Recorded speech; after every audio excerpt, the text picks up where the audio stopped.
શિવ મહાપુરાણ બેસાડવું પડે.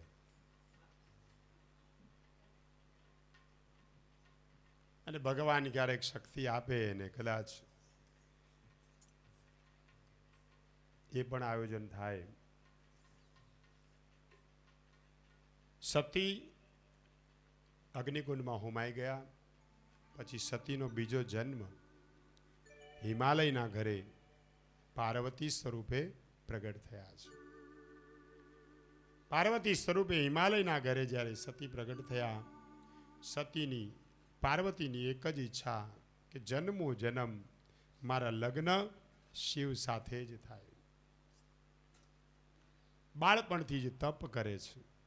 ઋષિ મુનિઓ, નારદજી, અનેક ઋષિઓ સમજાવે છે કે શિવમાં શું છે, કંઈ નથી, તો રહેવા દે.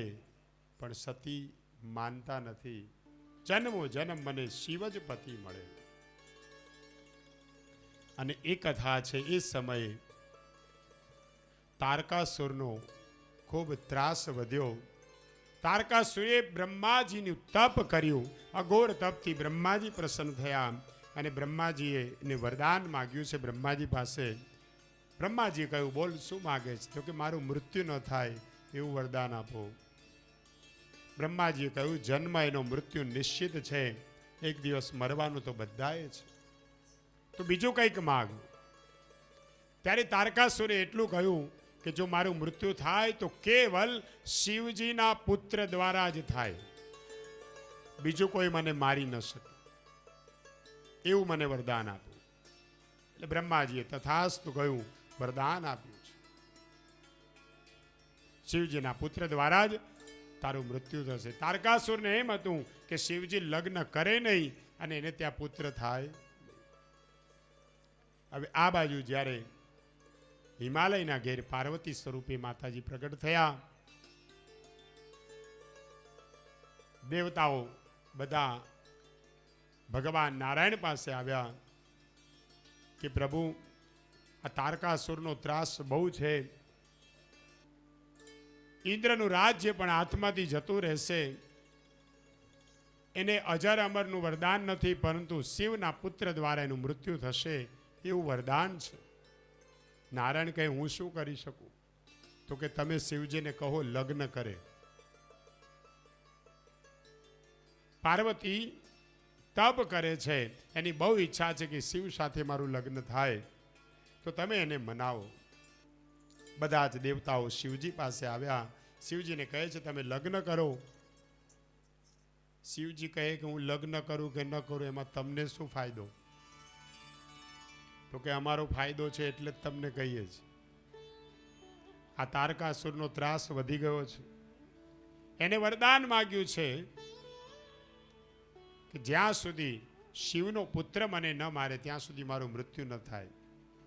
હવે તમે લગ્ન ન કરો તો પછી પુત્ર રત્ન કેવી રીતે પ્રાપ્ત થાય? તો કે વરદાન કોણે આપ્યું? કે બ્રહ્માજીએ. બોલાવો બ્રહ્માજી. બ્રહ્માજીને કહ્યું કે આવા વરદાન શું કરવા માંગે છે? મારે આમાં હેરાન થવાનું?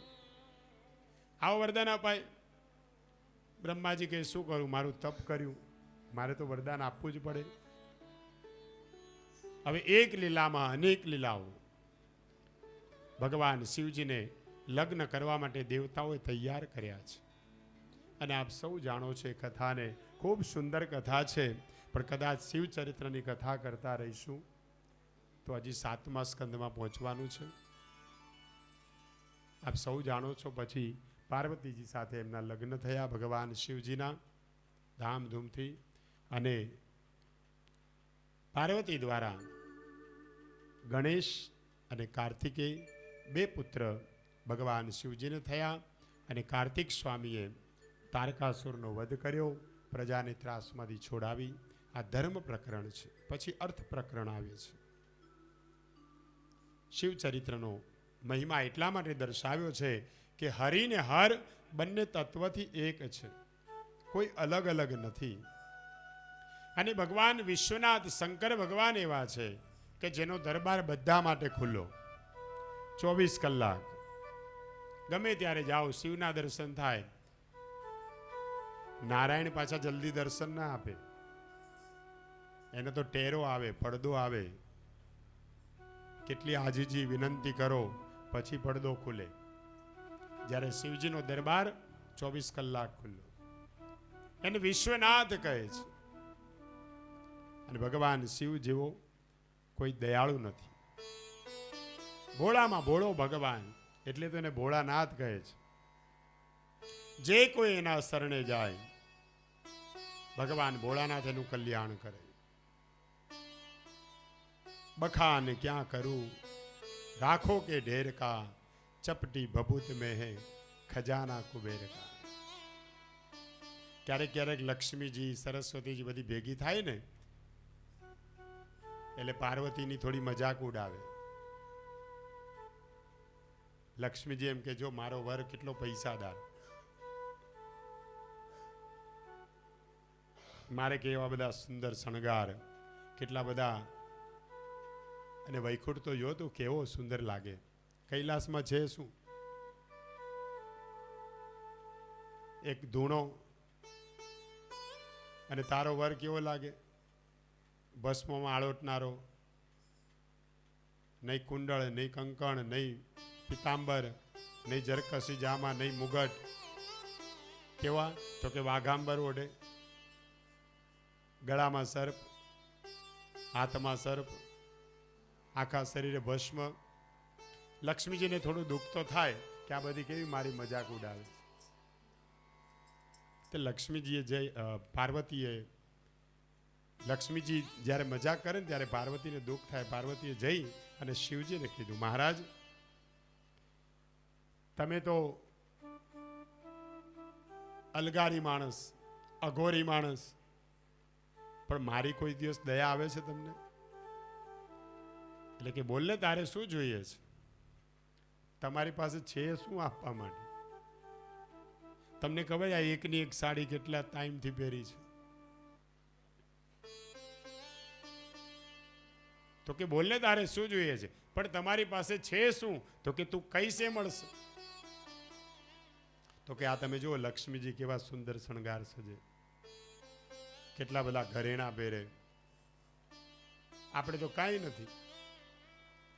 તો કે એની પાસે માગી લાવ. એ કઈ ના નહીં પાડે. તારે એની સાડી પહેરવી હશે તો એકાદ દિવસ આપશે પહેરવા. તો કે એમ થોડી મગાય, સામે કંઈક તો આપવું પડે ને. કંઈ આપ્યા વગર મળે? આપણી પાસે કંઈ આપવાનું છે નહીં, હું એની પાસે કેવી રીતે માગું? ભગવાન શિવ કે જો આ ધૂણામાં ભસ્મ પડી ને એ લઈ જા, અને લક્ષ્મીજીને કહેજે કે આની ભારોભાર જે દાગીનો આવે ને મને પહેરવા આપ. પાર્વતી કહે, શું કરવા મજાક કરો છો? મારી ફજેદી થશે, હાંસી ઉડાવો છો મારી. આ ભસ્મમાં આવે શું? અરે તું લઈ તો જા. ભસ્મ લઈ અને લક્ષ્મીજી પાસે આવ્યા. લક્ષ્મીજીને આનંદ, અરે બેન આવી તું, બહુ સરસ, આનંદ થયો. બોલ તારે શું જોઈએ છે? તો કે તું કહેતી હતી ને કે તારા પતિને સમજાવો કે લઈને આપે, પણ મારા પતિએ કહ્યું કે આપણી પાસે કંઈ છે નહીં, લક્ષ્મીજી તને પહેરવા આપશે, પણ હું તારી પાસે એમનેમ તો ન લઉં. એક કામ કર, આ ભસ્મ છે ને એની ભારોભાર જે દાગીનો આવે ને એ દાગીનો તો મને પહેરવા આપ. લક્ષ્મીજી હસવા લાગ્યા. અરે બેન શું કરવા, આ તો હમણાં હવા આવશે ને ઉડી જશે. આ ભસ્મની કિંમત શું? એક કામ કર, તારે જોતું એ લઈ જા. તો કે એમ તો ના લઉં, ભસ્મની બારોબાર જે આવે. તો કે કાંઈ નહીં આવે, જે આવે તું મને આપ. ત્રાજવું મંગાવ્યું. એક ત્રાજવામાં ભસ્મ અને એક ત્રાજવામાં ભારેમ ભારે સોનાની વીંટી હતી. લક્ષ્મીજીએ કાઢી અને મૂકી, પણ પલડું નમ્યું નહીં. બીજી વીંટી કાઢીને મૂકી, પલડું ન નમ્યું. વિચાર કરે, કદાચ ભસ્મ થોડી વધારે છે એટલે ફરી પાછું આ હાથની આંગળીઓ વીંટીઓ કાઢી, બધી વીંટી આવી ગઈ, પલડું નમ્યું નહીં. પગના ઝાંઝર મૂક્યા, કેળનો કંદોરો મૂક્યો, ગળાનો હાર મૂક્યો, નવલખો હાર, પલડું નમતું નથી. પછી તો સુવર્ણનો મુગટ લક્ષ્મીજી એમાં મૂક્યો. હવે તો ત્રાજવું નાનું પડ્યું. એક કામ કરો, મોટા ત્રાજવા મંગાવો. હવે લક્ષ્મીજી પણ વટમાં આવી ગયા. ગમે એમ થાય કે આનું અભિમાન તો ઉતારું જ, આ ભસ્મની કિંમત શું વળી. મોટું ત્રાજવું મંગાવ્યું, ભસ્મ એમાં રાખી, બધા દાગીના મૂક્યા. પછી શરીરના બધા ઘરેણા આવી ગયા એટલે ઘરમાંથી સેવકોને આજ્ઞા કરી કે પટારો ખોલો. એમાંથી એક એક દાગીના લાવી અને મૂકવાનું શરૂ કર્યું. ફરી પલડું નાનું પડ્યું, બીજા મોટા ત્રાજવા મંગાવ્યા. પછી શંકા ગઈ લક્ષ્મીજીને કે ત્રાજવામાં કંઈક ફેર છે કે શું. નીચે ઉપર જોવે, ત્રાજવું બરાબર છે. પછી તો જેટલો ખજાનો હતો એ ખજાનો બહાર આવવા લાગ્યો. એક એક ખજાનો મૂકતા જાય, પલડું નમતું નથી. કુબેરને યાદ કર્યા.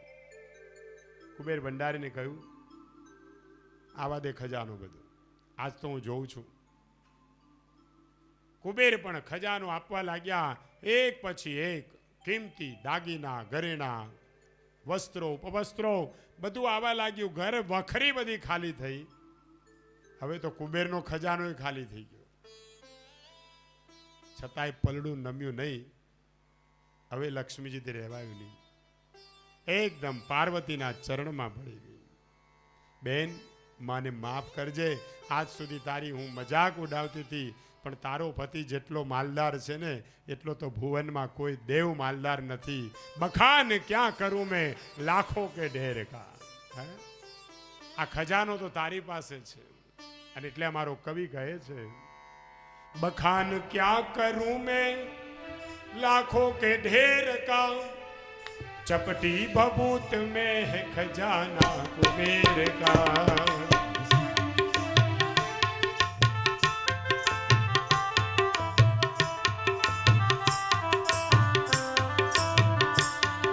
बखान क्या करूं मैं लाखों के ढेर का, चपटी भभूत में है खजाना कुबेर का। बड़ा है तेरा दायजा, बड़ा है तेरा दायजा, बड़ा दातार तू, बड़ा दातार तू, आयो शरण तिहारी भोले तार तार तू, आयो शरण तिहार प्रभु तार तार तू। कैलाश के निवासी नमो बार बार हो, नमो बार बार हो, आयो शरण तिहारी भोले तार तार तू, आयो शरण तिहार भोले तार तार तू।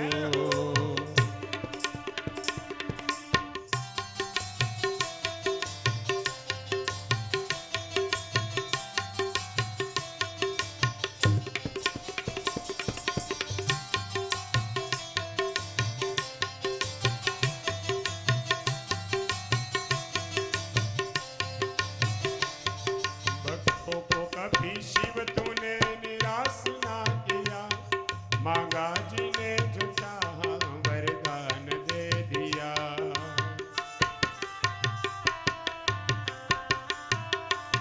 भक्तों को कभी शिव तूने निराश न किया, मांगा जिन्हें जो चाहा वरदान दे दिया। गंग द्वार मुक्ति द्वार ओमकार तू, शिव ओमकार तो आयो शरण तिहारी भोले तार तार तू, आयो शरण तिहार भोले तार तार तो। कैलाश के निवासी नमो बार बार हो, नमो बार बार हो, आयो शरण तिहारी भोले तार तार तू, आयो शरण तिहार भोले तार तार तो।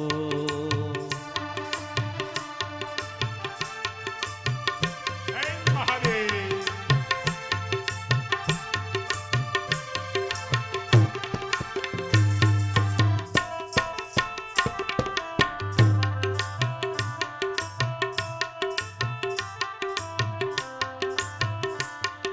तेरी कृपा बिना नहीं ले एक ही अणु, लेते हैं श्वास तेरी दया से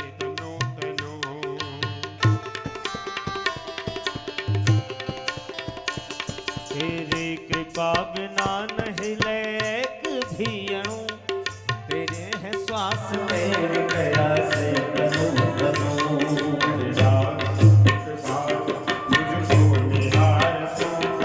मुझको निहार तो आयो शरण बिहारी भोले आयो शरण बिहारी भोले तार तार तो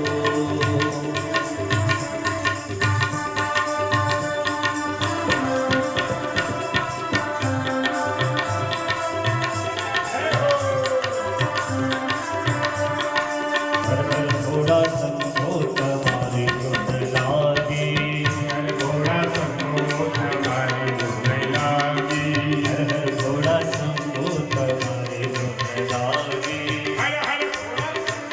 तुम्हारी धुन लागी तारी धुन लागी घोड़ा तारी धुन लागी તારી ધૂને લાગી ઘોડા તારી ધૂને લાગી हे तारी धुन लागी घोड़ा तारी धुन लागी તારી ધૂને લાગી ઘોડા તારી ધૂને લાગી पार्वती जो प्यारा तुम्हारी धुन लागी પાર્વતીના પ્યારા તમારી ધૂને લાગી हर हर घोड़ा शंभो तुम्हारी धुन लागी હર ઘોડા શંભુ તમારી ધૂને લાગી हरि बोल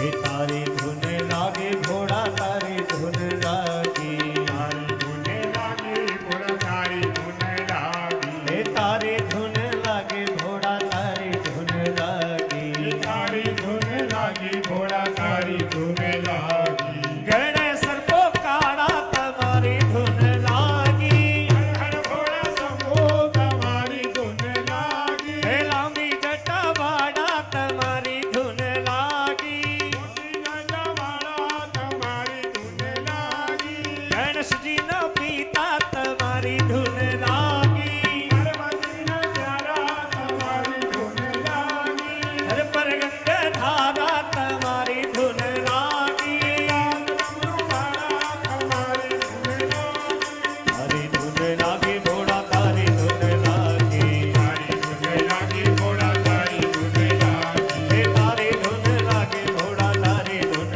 लागी તારી ધૂને લાગી ઘોડા તારી ધૂને લાગી हर हर घोड़ा संभो तुम्हारी धुन लागी ઘોડા શંભુ તમારી ધૂને લાગી हर हर घोड़ा संभो तुम्हारी धुन लागी ઘોડા શંભુ તમારી ધૂને લાગી बखान क्या करूं मैं राखों के ढेर का चपटी भभूत में है खजाना कुमेर का અને ભોળાનાથ જેવો કોઈ દેવ નથી.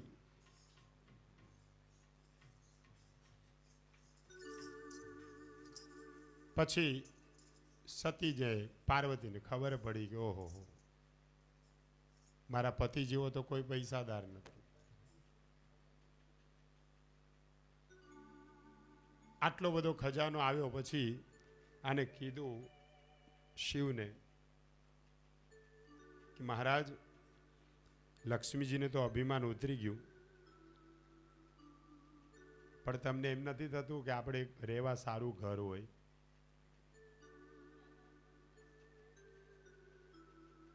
હાવ આવા ખુલ્લામાં બરફના પહાડમાં એકાદો બંગલો બનાવો. શિવજી કે મારે કોઈ બંગલાની જરૂર નથી, પણ તારી બહુ ઈચ્છા છે, કોઈને ન હોય એવો બંગલો બનાવી દઉં. કુબેરને બોલાવ્યો. કુબેરે પાર્વતીને કહ્યું કે મારી તો બહુ ઈચ્છા છે કે આ બધા જ દેવોની સેવામાં હું ધન વાપરું છું, પણ શિવજી કોઈ દિવસ મારી સેવા સ્વીકારતા નથી. પણ આજે મારા ભાગ્યનો ઉદય થયો તે શિવજીએ મને બોલાવ્યો છે. પાર્વતી કહે તો મેં કીધું એટલે, બાકી તો એ કઈ તારે તને બોલાવે એમ નથી. બોલો હુકમ કરો. તો કે સરસ બંગલો બનાવો છે. કુબેર ભંડારીએ કીધું કે મારા ખજાનામાં જેટલો ખજાનો છે ને એ બધો જ એક કરી અને એક સુંદર બંગલો તારા માટે બનાવીશ. ભગવાન શિવજીની સેવામાં વાપરવું છે. કેટલા જન્મોના વર્ષો પછી મને આ તક મળી છે. બાકી બધા દેવોને હું અર્પણ કરું, પણ શિવજી તો મારી સેવા સ્વીકારતા જ નથી. અને શિવજીને કંઈ જરૂર નથી. જગતે જેનો ત્યાગ કર્યો શિવજી એને અપનાવ્યો છે. કોઈ ગુલાબના ફૂલ માટે ઝઘડો કરે, પણ કોઈ ધતુરા માટે ઝઘડે ખરું? ગુલાબ બધાને જોઈએ, પણ ધતુરો કોઈ ના લે. એ શિવજી સ્વીકાર કરે. એનું આભૂષણ તો કે સર્પોનું આભૂષણ. ભગવાન તો હીરા માણેક મોતીના મુગટ પહેરે, વૈજંતી માલા પહેરે, પણ ભગવાન શિવ સર્પોની માળા. કુબેર ભંડારીને બહુ ઈચ્છા થઈ કે હવે જેટલા દેવો પાછળ વાપર્યું હોય ને એના કરતા બધું જ ડબલ શિવની સેવામાં વાપરવું છે. એટલે એક સુંદર મજાનો સોનાનો મહેલ બનાવ્યો, સુવર્ણનો મહેલ. પાર્વતીને કહ્યું, દેવી માતાજી, કોઈને ન હોય એવો સુંદર રાજમહેલ મેં આપના માટે બનાવ્યો, હવે આપ રહેવા આવો. પાર્વતી સીધા શિવજી પાસે ગયા કે આપે બહુ કૃપા કરી અને એક સુંદર મજાનો મહેલ બનાવ્યો છે, તો ચાલો આપણે રહેવા જઈએ. શિવજી કહે એમને રહેવા ન જવાય, નવા મકાનમાં વાસ્તુ કરવું પડે. વાસ્તુ કર્યા વગર ન જવાય. ભગવાન શિવ કહે છે, સાક્ષાત 9 ગ્રહો જેની આજુબાજુ ફરતા હોય એ ભગવાન શિવ કહે છે કે વાસ્તુ કર્યા વગર નવા મકાનમાં ન જવાય. તો કે કઈ વાંધો નહીં, તો વાસ્તુ કરો, આપણે ક્યાં ખોટ છે ખજાને. તો બ્રાહ્મણની તો જરૂર પડે ને. તો કે પેલો 4 વેદ જાણનારો રાવણ એને બોલાવો. રાવણ ગોર મહારાજ. રાવણને જેવો યાદ કર્યો, રાવણ હાજર થયો. બોલો મહાદેવ, આપની શું સેવા કરું? તો કે આ બંગલો બનાવ્યો છે, વાસ્તુ કરવાનું છે, પછી જ રહેવા જવાય. તું તો બધું જાણે છે. 4 વેદ ભણેલો છે રાવણ. રાવણ તૈયાર થયો. યજમાન પદે ભગવાન શિવ અને પાર્વતી બેઠા છે. પણ રાવણે જોયું કે ઓહો, આવો તો મહેલ મારે હોય તો કેવું સારું. વાસ્તુની પૂજા કરાવતા જાય અને ચારે બાજુ મહેલ જ જોતો જાય. સુંદર સુવર્ણનો મહેલ. આવું મારે ક્યારે થશે? આમ વિચાર કરે. શિવજી સમજી ગયા કે આની દાનત પૂજામાં નથી. પણ ગોર મહારાજ તરીકે બોલાવ્યા છે તો દક્ષિણા તો આપવી પડે ને. યજ્ઞ પૂરો થયો પછી કે બોલો મહારાજ શું દક્ષિણા આપું? રાવણ કહે મને આવો યજમાન મળ્યો નથી ને મળવાનોય નથી. પ્રભુ દક્ષિણા જ આપી હોય તો એક કામ કરો, મને તમારો મહેલ બહુ ગમે છે, આ મકાન જ આપી દો ને દક્ષિણામાં. હવે આ તો શિવ છે, ભોળામાં ભોળો ભગવાન. એક બ્રાહ્મણ દક્ષિણામાં મકાનની માંગણી કરે છે. ભગવાન શિવ રાજી થયા. ઓહો, મારે આની જે જરૂર નથી, તારે જોઈતો તે લઈ જા. તથાસ્તુ, તને આપ્યો. રાવણ તો એવો રાજી થયો, પણ પાર્વતીજી નારાજ થયા. પાર્વતી જ્યારે પૂજામાં બેઠા, સુંદર શણગાર સજીને, કુબેરનો ખજાનો હોય પછી ત્યાં શોભા કેવી હોય. પણ રાવણની દાનત ખરાબ. મહેલ તો મળ્યો, પણ પાર્વતી જેવા નારાજ થયા ને એટલે રાવણને થયું કે આ પાર્વતીની બહુ ઈચ્છા છે ને મહેલમાં રહેવાની. મહેલ તો મને આપી દીધો, હવે આ ભગવાન જો પાર્વતી મને આપી દે તો પછી મને કોઈ વાંધો નથી. યજ્ઞ કર્યા પછી ભોજન કરવું પડે, અને બ્રાહ્મણને ભોજન ન કરાવ્યું તો યજ્ઞ અધૂરો ગણાય. એટલે બ્રહ્મ ભોજન માટે રાવણને બિરાજમાન કર્યો, અને ભોજન કર્યા પછી પાછી દક્ષિણા આપવી પડે. જેના ઘરે બ્રહ્મ ભોજન થાય, બ્રાહ્મણ ભોજન કર્યા પછી જો બ્રાહ્મણને દક્ષિણા ના આપીએ તો એ ભોજનનું ફળ મળતું નથી. રાવણ જેવો જમીને ઉઠ્યો એટલે કે બોલો ભોજન દક્ષિણામાં શું આપવું? તો કે મહારાજ આ પાર્વતી આપી દો ને. શિવજી કહે મારી કોઈ ઈચ્છા નહોતી લગ્ન કરવાની, પણ આ બધાએ ભેગા થઈને મને પરણાવ્યો છે, તારે જોતી હોય તો લઈ જા. પાર્વતી મૂંઝાણા કે આ કેવા ભગવાન છે, આના જેવો ભોળો કોઈ થયો નથી ને થશે પણ નહીં, એટલે તો એને ભોળો નાથ કહે છે. આને તો મારું દાન કરી દીધું. દેવતાઓ ગભરાયા છે, જો શક્તિ રાવણ પાસે જતી રહે તો અનર્થ થાય. રાવણની નીતિ સારી નથી. ભલે વેદ ભણેલો છે, વિદ્વાન છે, બ્રાહ્મણ છે, પણ રાક્ષસ કુળમાં જન્મ્યો છે. આની પાસે જો શક્તિ જતી રહે તો યોગ્ય નથી. આ રાવણ ભલે સોનાની નગરી લઈ જાય પણ પાર્વતી તો ન લઈ જાય. રાવણ તો એટલો આનંદિત થયો કે ભગવાન ભોળાનાથે આવો યજમાન મને કોઈ મળ્યો નથી, મળવાનો નથી, અને પાર્વતી પણ આપી. મારા જેવો ભાગશાળી કોણ? એવો રાજી થયો તે પાર્વતીને ખભે ઉચકી અને ચાલતો થયો છે. પાર્વતી શક્તિનું સ્વરૂપ છે. જેમ સીતા એ શક્તિ છે, જગદંબાનો અવતાર છે, એને રાવણ કોઈ દિવસ ઉપાડી ન શકે. સીતા કોઈ દિવસ રામથી અલગ ન થાય. રાવણ તો સીતાની છાયાને લઈ જઈ શકે, સીતાને પ્રત્યક્ષ સ્પર્શ ન કરી શકે. એમ પાર્વતી એ શક્તિ છે, એને પણ પ્રત્યક્ષ સ્પર્શ ન કરી શકે. એ તો શિવ પાસે જ રહે. પણ છતાંય રાવણને એવું અભિમાન છે, મને સતી મળી છે, પાર્વતી મળી. તેવો રાજી થતો ખભે ઉચકીને ચાલતો થયો.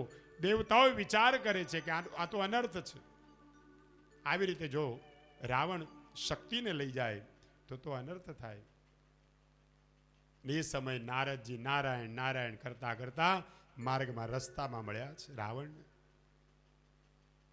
રાવણે નારદજીને જોયા, ક્ષમા માગી. હું તમારા ચરણમાં દંડવત વંદન નહીં કરી શકું, કારણ કે મારા માથે શક્તિ આ બહાર છે, હું નમી નહીં શકું, પણ આપ ક્ષમા કરજો. તમે મળ્યા, મને ખૂબ આનંદ થયો. આજ રાવણ ખૂબ આનંદમાં છે. નારદજી કહે છે આટલો બધો આનંદમાં કેમ છે? તો કે જોતા નથી, શિવે મને સોનાની નગરી આપી દીધી દાનમાં. અરે પાર્વતી પણ દાન આપી. નારદજી હસવા લાગ્યા. રાવણ કયા હસે છે કેમ? તો કે હસું નહીં તો શું, તને છેતર્યો છે. શિવ કોઈને શક્તિ આપે જ નહીં. આ પાર્વતી નથી, આ તું જેને ઉચકીને જઈ જાય છે ને એ તો એની દાસી છે, દાસી. રાવણ કહે નહીં, પાર્વતી આપી છે, જુઓ. અરે તું બહુ ભોળો છે, તને છેતર્યો છે. આ એની દાસી છે. તો કે કેમ ખબર પડે? કે જો પાર્વતી હશે તો એના શરીરમાંથી સુગંધ આવતી હશે, અને જો એની દાસી હશે તો એના શરીરમાંથી દુર્ગંધ આવતી હશે. શક્તિને તો આટલું જ જોતું હતું. પાર્વતીએ પોતાના શરીરમાંથી દુર્ગંધ પેદા કરી. રાવણ સમજી ગયો કે આ પાર્વતી નથી, આ તો એની દાસી લાગે છે, ભોળાનાથે મને છેતર્યો છે. ત્યાં જ સતીને મૂકી ત્યાંથી ચાલતો થયો. આજે પણ ત્યાં દ્વૈપાયની માનું મંદિર છે, જ્યાં રાવણે એ પાર્વતીને બિરાજમાન કર્યા છે. દેવતાઓને હાશકારો થયો, જો શક્તિને લઈ જાય તો અનર્થ થઈ જાય. રાવણ બળવાન તો હતો જ, બુદ્ધિવાળો પણ હતો, અને એમાંય જો શક્તિ આવી જાય તો દેવતાઓનો વિનાશ થઈ જાય. એટલે રાવણને થયું કંઈ નહીં, મને સોનાની નગરી તો મળી, અને આજ જે સોનાની લંકા છે ને એ જ ભગવાન શિવજીની છે. ભગવાન ભોળાનાથ જેવો ભોળો કોઈ છે નહીં, અને એટલા માટે હરિને હર તત્વથી એક જ છે. એ તત્વાર્થ અહીંયા સમજાવ્યો છે. હરિહર ધર્મની મૂર્તિ છે. શિવ ચરિત્ર કોણ વર્ણન કરી શકે? શિવનો મહિમા કે શિવ તત્વનું વર્ણન કરતા વેદો પણ થાકી જાય. નેતિ નેતિ જ્યાં વેદ વહે છે. વેદો ન ઇતિ, નેતિ એટલે ન ઇતિ, એનો કોઈ અંત નથી. એવા ભગવાન શિવજીનું વર્ણન કોણ કરી શકે? શંકર ભગવાન પાર્વતી સાથે કૈલાસમાં વિરાજેલા. બહુ સંક્ષેપમાં અહીંયા શિવ ચરિત્રનો થોડો ભાવાર્થ સમજાવ્યો. ધર્મ પ્રકરણ પરિપૂર્ણ થયું, અને હવે અર્થ પ્રકરણનો પ્રારંભ થાય છે. આ કથા વિદુરજી મૈત્રેય ઋષિ પાસેથી સાંભળે છે. શુતજી સોનકાદિક ઋષિઓને કહે છે, અને સનત કુમારો નારદજીને આ કથા કહે. શુકદેવજી મહારાજ પરીક્ષિતને આ કથા કહે છે. પછી પ્રશ્ન કર્યો કે મનુ મહારાજના 2 પુત્રોનો વંશ સાંભળવાની ઈચ્છા છે. મનુ મહારાજને 3 દીકરીઓ થઈ, આકૃતિ, દેવહૂતિ અને પ્રસૂતિ. દેવહૂતિનો વંશ સાંભળ્યો, કપિલ નારાયણ પ્રગટ થયા. પ્રસૂતિથી આ વાત સાંભળી આપણે, જે સતી કન્યા જેનું શિવ સાથે લગ્ન થયું, એ ધર્મ પ્રકરણ પૂરું થયું. હવે 2 પુત્ર, પ્રિયવ્રત અને ઉત્તાનપાદ. મનુ મહારાજના ઘેર જે 2 બાળકો થયા, પ્રિયવ્રત ને ઉત્તાનપાદ, એ પ્રિયવ્રત મહારાજના વંશની કથા 5મ સ્કંદમાં વર્ણન કરી. 4થ સ્કંદમાં ઉત્તાનપાદ રાજાના વંશનું વર્ણન કર્યું છે. ઉત્તાનપાદ રાજાને 2 રાણીઓ, એક સુરુચિ અને એક સુનીતિ. રાજા સુરુચિને આધીન છે, સુનીતિનો ત્યાગ કરે છે. ઉત્તાનપાદનો અર્થ એ છે કે જેનું માથું નીચે અને પગ ઉપર. આપણે પણ જ્યારે જન્મ લઈને આવ્યા ને, માતાના ગર્ભમાં બધા જ ઉત્તાનપાદ હતા. એનો અર્થ સમજાવ્યો છે. સૌથી પહેલા મસ્તક બહાર આવે, પગ ઉપર હોય, એટલે જીવ માત્ર, માનવ માત્ર ઉત્તાનપાદ છે. 2 રાણીઓ, રુચિ અને નીતિ. અને આજકાલ માનવની ને રુચિ ગમે છે, નીતિ ગમતી નથી. નીતિથી આપણે કોઈ ચાલી શકતા નથી, પણ બધામાં રુચિ બહુ છે. ઉત્તાનપાદ રાજાને આ 2 રાણીઓ હતી. આ રાજા રુચિને આધીન હતો, પણ સુનીતિનો ત્યાગ કરે છે. સુનીતિ અડખામણી લાગે છે, રુચિ પ્યારી લાગે છે.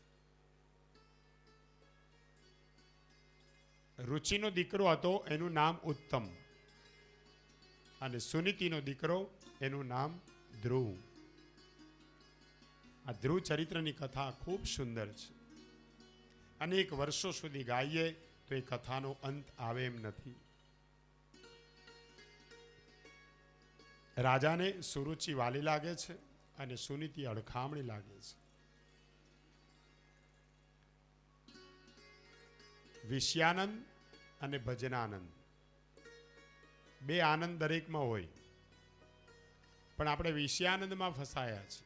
વિષયો પ્રત્યે બહુ રુચિ છે, ભજન પ્રત્યે કોઈ નીતિ નથી. આ વિષયાનંદ એટલે ઉત્તમનું સ્વરૂપ, અને ભજનાનંદ એટલે ધ્રુવનું સ્વરૂપ. ધ્રુવ અને ઉત્તમ, એક સુરુચિનો દીકરો અને એક સુનીતિનો દીકરો. જ્યાં નીતિ હોય ને ત્યાં ભજનાનંદ થાય, અને જ્યાં રુચિ હોય ત્યાં વિષયાનંદ. સુનીતિનો બાળક છે. રાજાએ સુનીતિનો ત્યાગ કર્યો. સુરુચિ રાણીમાં રાજાનું મન ફસાયું, ધ્રુવજી 5 વર્ષના થયા છે ત્યાં સુધી તો એને કંઈ ખબર ન પડી. એક વખત ધ્રુવજી બાળકો સાથે રમતા હતા. એમાં કોઈ બાળક એવું બોલ્યો કે આ ધ્રુવ છે ને એને એના પિતાએ ત્યાગ કર્યો છે. એની માતા તો બહાર ઝૂંપડીમાં રહે છે. એ બાપ વગરનો થયો છે. એની માતાને દાસી ગણી છે. ધ્રુવને હવે 5 વર્ષનો થયો એટલે બાળક સમજણો થયો કે માં કોણ પિતા કોણ. આજ સુધી માં સાથે જ રહ્યો છે, પિતાને જોયા નથી.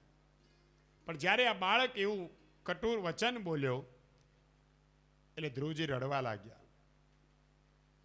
એને પણ થયું આ બધા બાળકો એના પિતાને મળે છે તો મારા પિતા કોણ? અને આ લોકો કહે છે કે મારા પિતાએ મારો ત્યાગ કર્યો છે. ધ્રુવજી દોડતા દોડતા ઘરે આવ્યા છે. સુનીતિને થયું કે આજ સુધી મારો દીકરો ક્યારે રડ્યો નથી અને આજ કેમ બાળક રડે છે. ધ્રુવજી દોડતા દોડતા આવ્યા. માએ તેને છાતી સરસો ચાપ્યો. બેટા કેમ રડે છે? તને કોઈ માર્યો? તને કોઈ બોલ્યું હોય તો મને કહે. તું કેમ રડે છે? એટલે ધ્રુવજી બોલ્યા, માં મારા પિતા ક્યાં છે? મારે મારા પિતાને મળવું છે. આજ સુધી કોઈ દિવસ ધ્રુવજીએ પિતાને યાદ કર્યા નથી અને આજ પહેલી વાર ત્યારે સુનીતિની આંખમાંથી આંસુ આવ્યા. હું એને કેમ કહું કે તારા પિતાએ અમારો ત્યાગ કર્યો છે? પણ કહેવા લાગી કે બેટા આ સામે રાજમહેલ છે ને એમાં જે રાજા છે ને એ જ તારા પિતા છે. તું તો રાજાનો દીકરો છે. તો માં મારે મારા પિતાને મળવું છે. આમ કહી અને એક ક્ષણ સુનીતિ કઈ સમજાવે એ પહેલા ધ્રુવજી દોડતા દોડતા રાજમહેલમાં પહોંચ્યા છે. આટલા વર્ષો થયા પહેલી વાર ધ્રુવજી રાજમહેલમાં પગ મૂકે છે. એટલે સેવકો સૈનિકો પણ એને પ્યાર કરે છે કે આજ સુધી સુનીતિનો બાળક અહીંયા આવ્યો નથી, પહેલી વાર રાજમહેલમાં આવ્યો છે. બધા એને પ્યાર કરે છે. પૂછતો જાય મારા પિતા ક્યાં છે, મારા પિતા ક્યાં છે? તો કે અંદર રાજમહેલમાં છે. ધ્રુવજી દોડતા દોડતા આવ્યા અને એ સમયે ઉત્તાનપાદ રાજા રાજ સિંહાસનમાં બેઠો છે અને બાળક ઉત્તમ એની ગોદમાં બેઠો છે અને બાજુમાં બહુ ઠસકમાં સુરુચિ રાણી ઊભી છે. એ સમયે ધ્રુવજી દોડતા દોડતા આવ્યા. જોયું રાજા એ મારા પિતા છે, મને કેટલો આનંદ થાય. પિતાજી પિતાજી એમ કરીને દોડતા આવ્યા છે. મને પણ ગોદમાં લો. આજ ઉત્તાનપાદ રાજાને થયું ગમે એમ તો ધ્રુવ મારો બાળક છે. એની થોડી એનું હૃદય પીગળ્યું. આટલા વર્ષો થયા પહેલી વાર ધ્રુવ મારી પાસે આવ્યો છે. એને બાળકને ગોદમાં લેવાની ઈચ્છા પણ થઈ. જ્યાં ધ્રુવજી દોડતા આવ્યા પેલો ઉત્તાનપાદ હાથ લાંબો કરે ત્યાં તો પેલી સુરુચિ રાણી બોલી, ખબરદાર જો એને ગોદમાં લીધો છે. ધ્રુવ તમારો દીકરો નહીં, ઉત્તમ તમારો દીકરો છે. રાજા રાણીને આધીન હતો. હાથ પાછા લઈ લીધા. ધ્રુવજી 2 હાથ લાંબા કરીને ઉભા છે કે હમણાં મને ગોદમાં લેશે. પિતાજી મને ગોદમાં લો, હું તમારો દીકરો છું. રાજાનું થોડું હૃદય પીગળ્યું પણ સુરજીને આધીન હતા એટલે કઈ બોલી શક્યા નહીં. હવે સુરુચિ ધ્રુવને કહે છે, તું શેનો રાજાનો દીકરો? રાજાનો દીકરો તો ઉત્તમ છે. ઉત્તમ તારી માં તો દાસી છે, દાસી. તું શેનો રાજાનો દીકરો? પાછો ગાદીએ બેસવા જાય છે. જા ન ફટ અહીંથી એમ કરીને જ્યાં ધ્રુવજીને ધક્કો માર્યો ધ્રુવજી એકદમ પડી ગયા છે, રડવા લાગ્યા. હું રાજાનો દીકરો નહીં તું શેનો રાજાનો દીકરો? તું તો તારી માં તો દાસી છે, દાસી. તું દાસીનો દીકરો છે. તને આ રાજગાદીમાં કે પિતાની ગોદમાં બેસવા નહીં મળે. જો તારે આ રાજગાદીમાં કે પિતાની ગોદમાં બેસવું હોય તો એક કામ કર, તું વનમાં જા, ભગવાનની ભક્તિ કર, ભગવાનને પ્રસન્ન કર, ભગવાન પાસે વરદાન માગ કે મને સુરુચિ રાણીના ઘેર જન્મ મળે અને સુરુચિ રાણીનો દીકરો થઈને આવું તો જ તને આ રાજાની ગાદીમાં કે રાજાની ગોદમાં બેસવા મળે. હવે ભગવાન પ્રસન્ન થયા પછી તારે ઘેર જન્મ લેવાની ક્યાં જરૂર છે? ધ્રુવજીને ધક્કો લાગ્યો છે, રડવા લાગ્યા. રડતા રડતા દોડતા દોડતા ઘરે આવ્યા છે. રાજાએ તિરસ્કાર કર્યો, રાણીએ તિરસ્કાર કર્યો. દોડતા ઘરે આવી સુનીતિ માને વળગી પડ્યા છે. સુનીતિ માં રડવા લાગી. બેટા તું કેમ રડે છે? તને કોઈ માર્યું? બેટા જો તને કોઈ માર્યું હોય તો તારા પિતાને ફરિયાદ કરીશ. તને ખબર છે તારા પિતા રાજા છે, રાજા. તું રાજાનો દીકરો છે. તારા પિતા એને સજા કરશે. જ્યાં ધ્રુવજીને કહ્યું તું રાજાનો દીકરો છે, ધ્રુવજી વધારે રડવા લાગ્યા. એક શબ્દ પણ બોલી શક્યા નહીં. સુનીતિ કઈ સમજી નહીં કે રાજમહેલમાં શું થયું છે, આ કેમ રડે છે આટલું. એ તો રાજાના વખાણ કરે છે. પણ ધ્રુવ સમજી ગયા કે મારી માં કેટલી પ્રેમાળ છે. હું કહીશ કે રાજાએ મારો તિરસ્કાર કર્યો તો માને બહુ દુઃખ થશે. કઈ એક શબ્દ ન બોલી શક્યા. એવામાં એક દાસી આવી. દાસી આવીને કહ્યું કે ધ્રુવજી રાજમહેલમાં ગયા હતા પણ પિતાએ તિરસ્કાર કર્યો અને માતા એની વરમાન માએ એનું અપમાન કર્યું છે.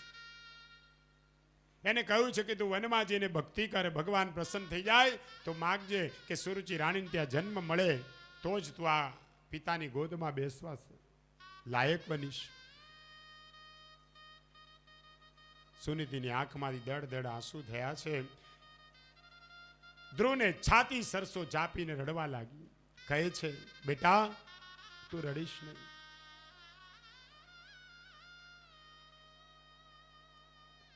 ધ્રુવ કહે છે માં તને બધા આવું કેમ કહે છે? માં આપણો તિરસ્કાર શા માટે કરે છે? તું રાજાની રાણી નથી, હું રાજાનો દીકરો નહીં. માં એક કામ કર, મારે અહીંયા રહેવું નથી, આપણે બંને વનમાં જઈશું. સુરુચિ ના પાડે. સુનીતિ કે કાયદો ના પાડે છે. બેટા હું તારા પિતાને આધીન છું. ગમે એમ તો હું તારા પિતાની પત્ની છું. હું એને આધીન છું. મારા પિતાએ મારું દાન કર્યું છે અને જ્યાં સુધી મારા પતિ ન કહે ત્યાં સુધી મારાથી ક્યાંય જવાય નહીં. સુનીતિ નીતિવાળી છે, પતિ ધર્મ પાળે છે. ભલે અળખામણી લાગે છે પણ છતાંય એની સેવા કરે છે. બેટા હું તો તારી સાથે નહીં આવી શકું. આજ સુધી હું એમ માનતી હતી કે તારા પિતાની હું સેવા કરું, પતિની સેવા કરું, પણ આજથી ખબર પડી કે મારા પતિને જે પ્યારી લાગે છે એ સુરુચિ રાણીની પણ હું સેવા કરીશ. મારાથી તારે સાથે નહીં અવાય પણ મારો આશીર્વાદ હંમેશા તારી સાથે રહેશે. બેટા તું વનમાં જા અને ભગવાનની ભક્તિ કર, પ્રેમથી પરમાત્માને મનાવજે. 5 વર્ષનો બાળક ધ્રુવને થયું માં તું મને એકલાને વનમાં મોકલે છે? બેટા હું તારી સાથે નહીં આવી શકું. હું મારા પતિને આધીન છું પણ મારો આશીર્વાદ તારી સાથે છે. ભગવાનને પ્રેમથી મનાવજે, પરમાત્મા તારી રક્ષા કરશે. તું વનમાં જા. અને ધ્રુવ એકલા વનમાં જવા નીકળે છે. આજ સુનીતિ માં એનું હૃદય ભરાયું છે કે હું કેવી છું. એક માં થઈ 5 વર્ષના બાળકને હું કોના આધારે વનમાં મોકલું છું? પણ શું કરું, લાચાર છું. બેટા બેટા ઊભો રહે. સુનીતિ વિચાર કર્યો કે અહીંથી વનમાં જશે અને ત્યાં જો પેલી સુરુચિ રાણીનું ચિંતન થશે કે એના કહેવાથી હું વનમાં આવ્યો તો એની ભક્તિમાં બાધક બનશે. એટલે ધ્રુવને કહ્યું કે બેટા એક કામ કર, તું વનમાં જા. મારા તો તને આશીર્વાદ છે, તું મને પગે નહીં લાગે તો પણ મારા આશીર્વાદ, માના આશીર્વાદ દીકરા સાથે હંમેશા હોય. પણ તારા પિતાની અને તારી ઓરમાન માની પણ તું આજ્ઞા લઈ એને પણ વંદન કરી એમના આશીર્વાદ લઈને તું વનમાં પ્રયાણ કર. સુનીતિ જાણતી હતી કે જો ઓરમાન માં પ્રત્યે તિરસ્કાર કરશે, એના મનમાં કદાચ ગ્લાનિ રહેશે, તે ભક્તિ બરાબર નહીં કરી શકે. એટલે ધ્રુવજી સીધા પાછા મહેલમાં આવ્યા છે. રાજા અને રાણી સિંહાસન પર બેઠા છે, ઉત્તમ ગોદમાં બેઠો છે. જેવા ધ્રુવજી આવ્યા એટલે તરત જ રાણી બોલી, એ તું પાછો કેમ આવ્યો? ધ્રુવ પગે લાગીને કહે છે, પિતાજી, માતા, હું તમારા આશીર્વાદ લેવા આવ્યો છું. તમે મને કહ્યું ને કે વનમાં જા, ભગવાનની ભક્તિ કર, તો આજથી હું વનમાં જાઉં છું. હું પરમાત્માને, નારાયણને પ્રેમથી પોકારીશ, મને આશીર્વાદ આપો. ઉત્તાનપાદ રાજાનું હૃદય પીગળ્યું છે. અરે કેવો સમય છે, મારો 5 વર્ષનો બાળક વનમાં જાય અને હું અહીંયા રાજગાદીએ બેઠો છું. પણ શું કરું, રાણીને આધીન હતો.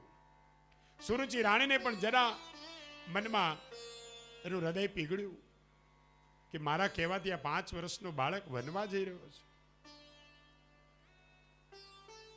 પછી વિચાર કર્યો કે વનમાં જાય એ જ સારું છે, કારણ કે અહીંયા રહેશે તો મારા ઉત્તમના રાજ્યમાં થોડો કઈ ભાગ એને આપવો પડશે. એના કરતા વનમાં જાય એ સારું.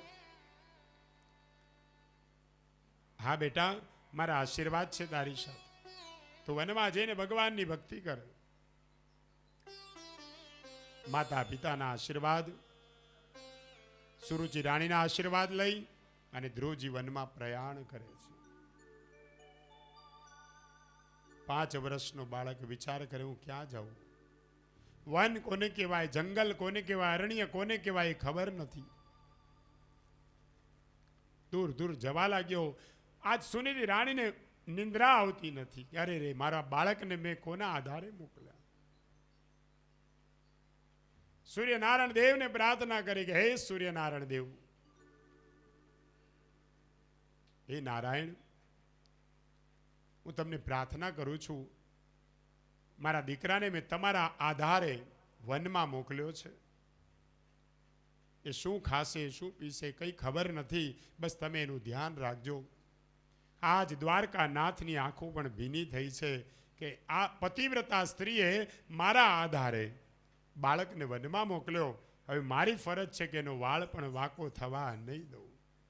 અને ધ્રુવજી વનમાં નીકળ્યા છે. ઘણી દૂર નીકળી ગયા. વિચાર કરે છે, થોડો ડર પણ લાગ્યો, થોડી બીક લાગી. 5 વર્ષનો બાળક, કેવી રીતે જપ કરવા, કેવી રીતે તપ કરવું, ક્યાં જવું?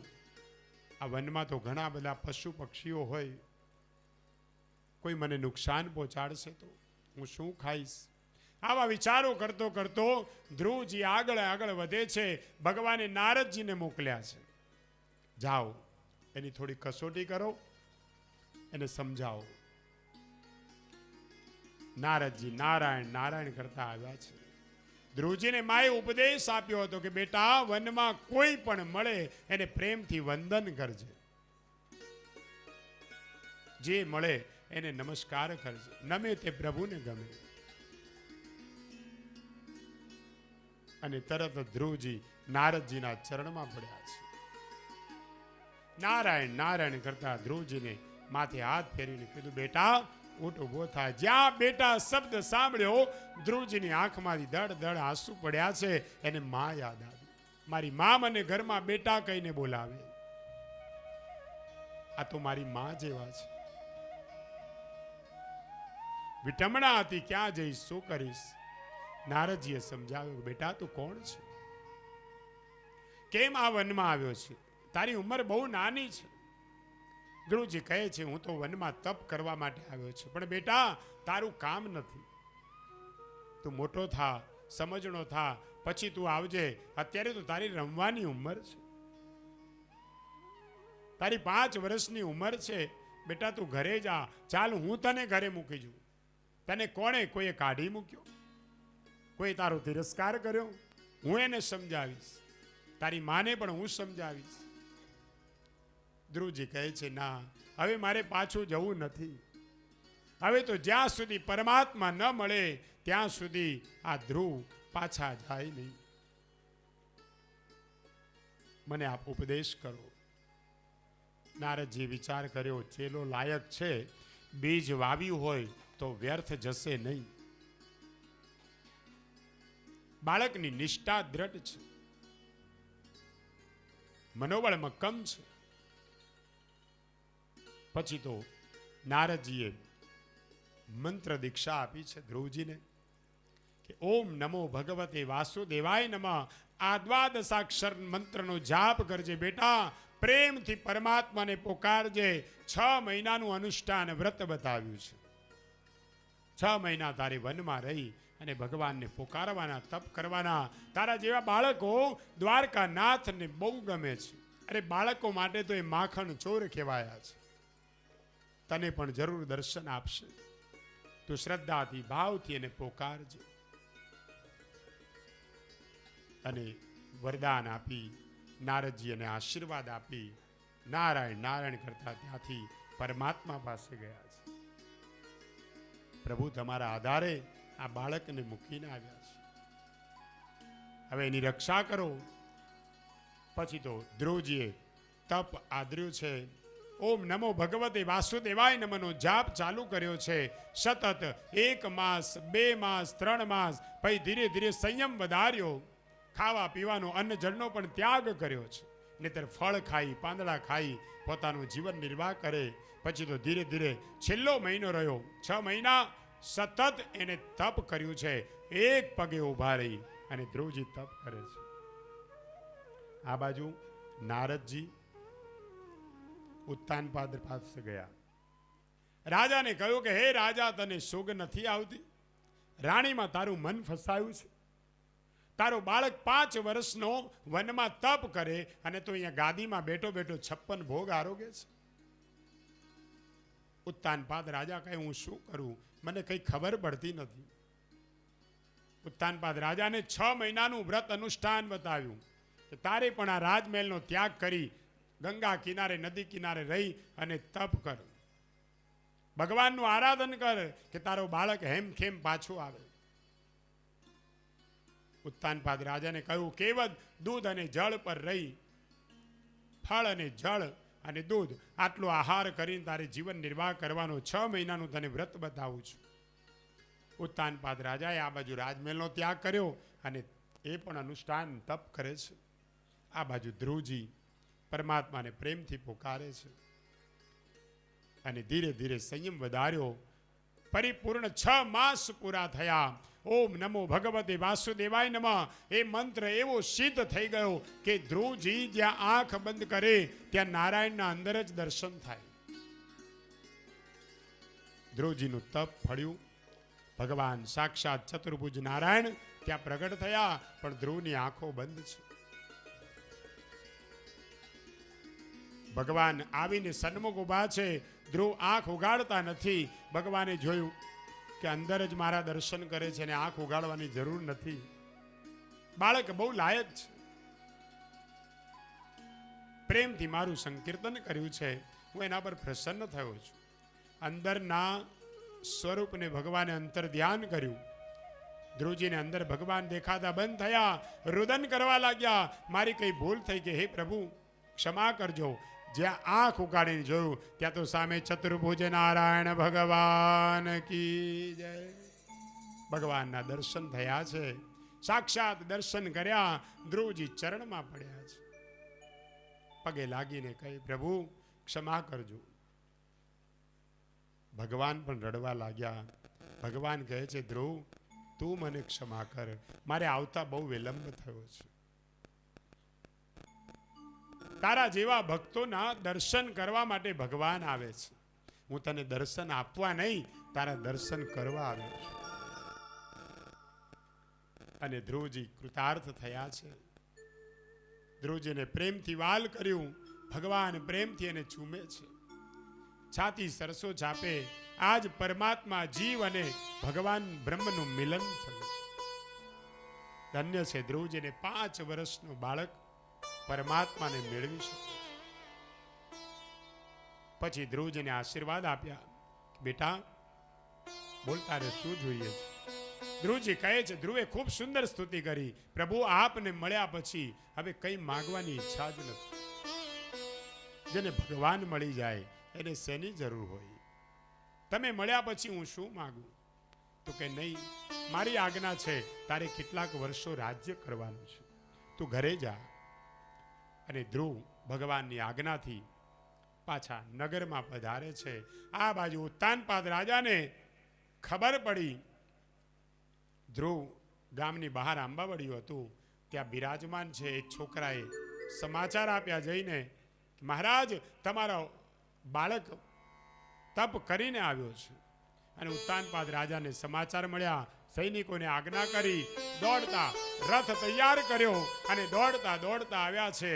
આજ ભગવાનને મેળવીને આવેલો પરમાત્માનો એ ભક્ત